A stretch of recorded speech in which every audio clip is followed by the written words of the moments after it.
Subhanallah walhamdulillah. Assalatu wassalamu ala rasulillah. Allahumma salli wa sallim wa barik ala Muhammadin wa ala alihi wa sahbihi ajma'in. Rabbi shrah li sadri wa yassir li amri wahlul 'uqdatam min lisani yafqahu qawli. Kaum muslimin, jemaah yang dimuliakan Allah, sekaligus jemaah haji yang insya Allah kita semua berharap pelaksanaan ibadah kita ini nanti akan berbuah haji yang mabrur. Amin. Pada kesempatan pagi ini saya ingin mencoba merefleksikan apa yang menjadi rukun Islam yang saat ini telah kita lakukan dan sedang berjalan prosesnya. Telah kita lakukan umrah yang merupakan bagian dari rangkaian ibadah kita, yaitu haji tamattu dan pelaksanaan haji yang sementara berjalan. Kita coba untuk memberi judulnya 5 rukun Islam menuju sabar dan pasrah total. Hadirin kaum muslimin dan muslimat yang dimuliakan Allah, kita yakin sekali Islam itu dibangun di atas 5 rukun, dan kelimanya menjadi bahagian pendidikan atau madrasah untuk mendidik hati kita agar sabar dan agar berserah diri total kepada Allah. Kita coba urut satu persatu. Pertama, syahadatain. Syahadat yang kita baca, di antara kita, kebanyakan kita sudah kita lakukan berdasarkan latihan dari orang tua kita untuk menanamkan, memulai komitmen dasar terhadap landasan agama kita.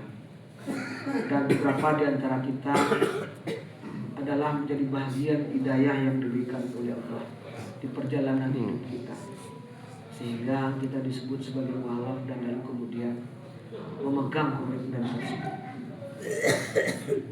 Asyhadu an la ilaha illallah, tiada Tuhan selain Allah, Muhammadur Rasulullah, Muhammad utusan Allah. Komitmen dasar inilah yang mengawali keyakinan dan pelaksanaan hidup kita. Kita singkirkan Tuhan yang lain dalam bentuk yang benar-benar disebut Tuhan, entahkah Tuhan batu, Tuhan kepercayaan animisme, Tuhan lebih dari satu, dan segala macamnya. Bahkan mungkin Tuhan-Tuhan yang sifatnya persekutuan. Kita pertuhankan jabatan, kita pertuhankan harta, kita pertuhankan martabat, dan segala macamnya. Mungkin yang akan mengganggu ketika semua itu kita tempatkan pada tempat yang sejajar dengan Allah, dan bahkan mungkin kita tempatkan lebih daripada kita percaya kepada Allah. Kemudian komitmen dasar yang kedua, kita sudah mengucapkan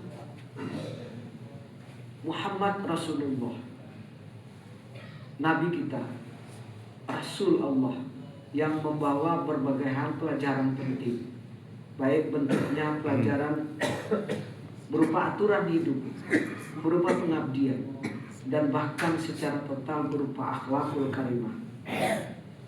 Itu komitmen kita untuk kita jalankan. Lalu saya mencoba merenung, apakah saya pribadi sudah menjalankan itu dengan baik. Komitmen itu sudah diwujudkan tidak? Kita bawa kemana-mana dalam kehidupan sehari-hari, ke kantor kita, ke pasar kita berdagang, kehidupan sosial, atau dimanapun posisi kita. Sudahkah kita mencoba untuk menerapkannya dengan baik, di mana itu semua menuju kepada sabar dan pasrah penyerahan total kepada Allah. Saya merasa belum cukup. Saya merasa diri saya banyak kurang dalam rangka mewujudkan komitmen dasar itu. Oleh karenanya, jika Bapak di antara kita ada jemaah yang juga merasa seperti saya, mari kita coba hari ini kita istighfar. Astagfirullahaladzim. Kita istighfar. Yang kedua, salat. Salat yang kita lakukan, bahkan baru saja kita selesai melakukannya, kita awali dengan pernyataan kuat kita yang sudah kita pahami, tapi mungkin perlu kita pertajam. Inna sholati wa nusuki wa mahyaya wa mamati lillahi rabbil alamin. Pernyataan kuat kita dalam salat. Salat kita, ibadah kita, hidup kita, mati kita, total betul yang kita sampaikan di dalam pernyataan kita. Ibadah kita semuanya, tidak hanya ibadah yang tadi kita lakukan sebagai ritual pokok, tetapi juga ibadah lainnya. Ketika kita melakukan sesuatu aktivitas dalam kehidupan, itu juga bagian dari ibadah. Ibadah kita di pasar ketika menjadi seorang pedagang, ibadah kita di kantor, ibadah kita selaku posisi apapun dalam kehidupan ini.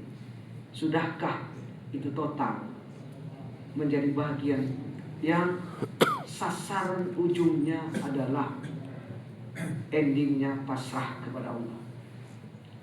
Lagi-lagi saya pribadi merasa belum cukup dan bahkan mungkin belum apa-apanya ketika kita ukur dengan baik. Maka ketika kita semua kaum muslimin merasa juga seperti yang saya rasakan, mari kita coba saat ini, detik ini, kita istighfar. Astagfirullahaladzim. Astagfirullahaladzim. Berikutnya zakat. Zakat melepaskan cinta berlebihan pada harta agar hati menjadi lapang. Kita memang disuruh untuk mencari berbagai hal untuk kehidupan kita, bahkan perlu kaya, perlu kita punya fasilitas yang dalam bentuk kekayaan, karena dengan kekayaan itulah kita bisa melakukan banyak hal untuk mendukung kehidupan yang lebih baik, termasuk kehidupan membangun agama. Kita sering dan bahkan setiap saat merasa para sahabat adalah orang-orang yang dekat dengan Nabi, adalah orang-orang yang keagamaan, cinta kepada Nabi, cinta kepada agama kuat sekali. Misalnya Abu Bakar, sampai kita merasa bahwa beliau itu tidak kaya. Satu kali ada riwayat yang mencoba untuk mengukur seberapa besar infak yang beliau lakukan, dan ketika dicoba dikonversi kepada rupiah, miliaran rupiah satu kali infak. Artinya seberapa kaya beliau di dalam kehidupan. Tetapi itu semua kita lepaskan, kita kumpulkan itu dan kita keluarkan zakatnya. Saya lagi-lagi merasa bahwa apa yang terjadi pada diri saya belum cukup dan belum apa-apa menyangkut materi yang diperoleh di dalam kegiatan sehari-hari saya pribadi. Oleh karena itu, pagi ini mari kita coba untuk istighfar pula. Astagfirullah. Kaum muslimin yang dirahmati Allah. Keempat, puasa. Kita menahan lapar, haus, hawa nafsu. Di sini mulai lebih tajam lagi. Kesabaran kita benar-benar dilatih. Rangkaian puasa yang kita lakukan diukur atau alat ukurnya dikembalikan kepada pengawasan kita sendiri. Antara orang puasa dengan tidak puasa sulit untuk dibedakan, kecuali yang tahu diri kita dan Allah. Maka di sini benar-benar diuji kesabaran, benar-benar dilatih kejujuran kita semakin tajam. Komitmen ilahiyah, komitmen syahadatain yang kita ucapkan pada rukun Islam yang pertama. Lagi-lagi, apakah kita sudah melakukannya dengan baik sehingga menjadi puasa yang khusus, puasa-puasa orang-orang yang oleh Allah dikategorikan kepada orang yang benar-benar mendapatkan pahala sebagaimana janji Allah dalam Al-Quran. Lagi-lagi saya pribadi merasa belum cukup, mungkin belum apa untuk itu. Oleh karenanya detik ini kita untuk bahagian ini perlu pula untuk benar-benar menyampaikan istighfar kepada Allah. Astagfirullah. Kaum muslimin jemaah subuh yang berbahagia. Kelima, puncaknya haji di tanah suci.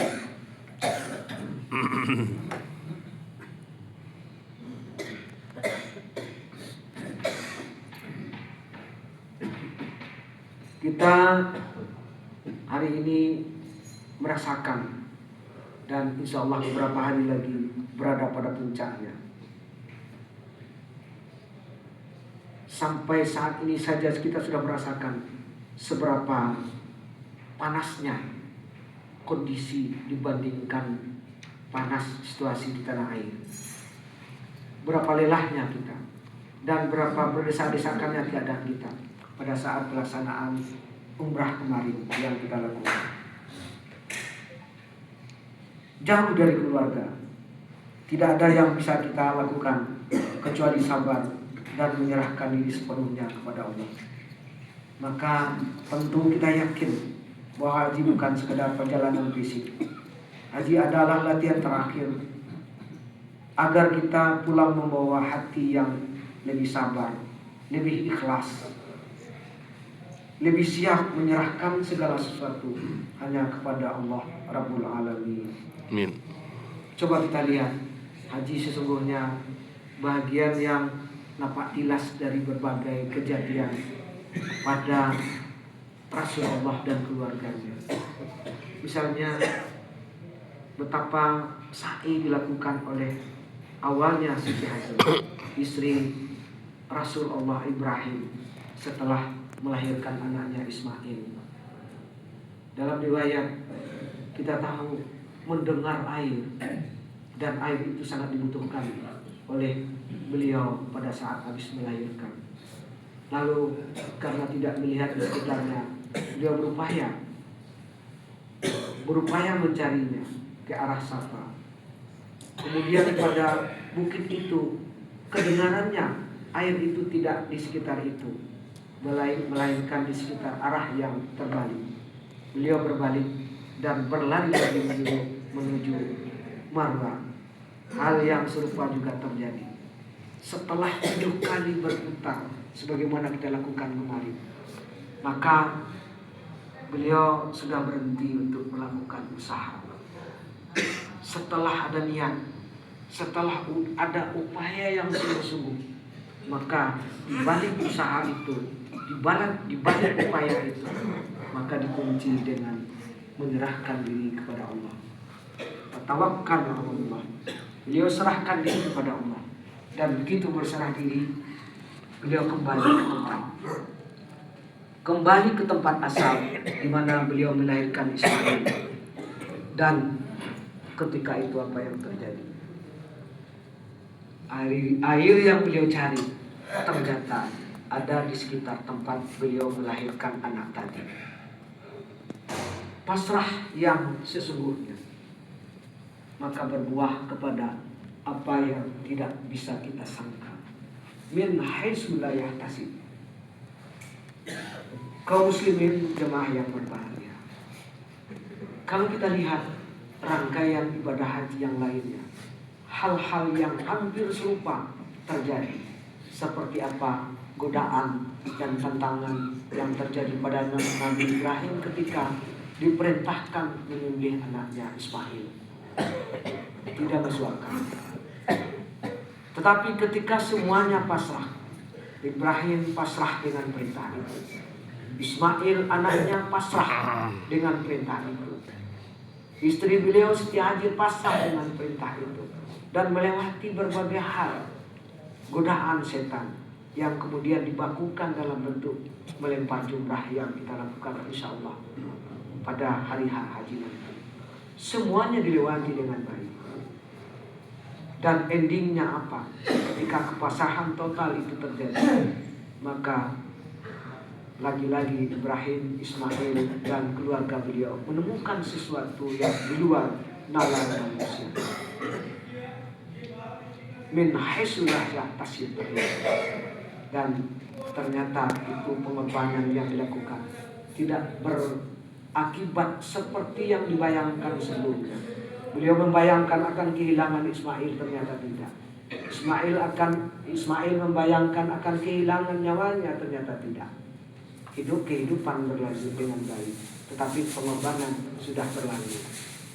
Semua ini kaum muslimin jemaah yang berbahagia adalah rangkaian rukun Islam 1 sampai ke 5, adalah rangkaian yang tali temali berujung kepada membangun sabar dan membangun kepasrahan yang sempurna kepada Allah. Insya Allah kita berharap rangkaian kegiatan haji yang kita lakukan ini akan berbuah membangun kepada diri kita, akan semakin sabar. Kita sabar, kita ditantang sabar untuk hal-hal yang kecil, sabar ke toilet untuk antri, sabar untuk melakukan tawaf, sabar untuk berhadapan dengan panas, sabar nanti akan kita lakukan untuk melempar jumrah dan seterusnya. Itulah bagian-bagian penting yang kita harapkan akan menumbuhkan ke dalam diri kita kepasrahan, kesabaran dan kepasrahan yang sempurna melalui kegiatan ibadah haji yang insya Allah akan kita selesaikan sampai akhir nanti. Amin ya rabbal alamin. Mudah-mudahan Allah jadikan haji kita haji yang mabrur. Kaum muslimin, saudara-saudaraku yang dimuliakan Allah, haji sekolah sabar yang dan penyerahan diri yang langsung dari Allah. Kalau di sini kita bisa sabar dengan panas, lelah dan berdesakan, dengan jutaan manusia yang berbeda bahasa, insya Allah kita juga bisa lebih sabar menghadapi keluarga, pekerjaan dan ujian hidup saat kita pulang nanti. Amin ya rabbal alamin. Mari kita jaga niat kita sampai akhir.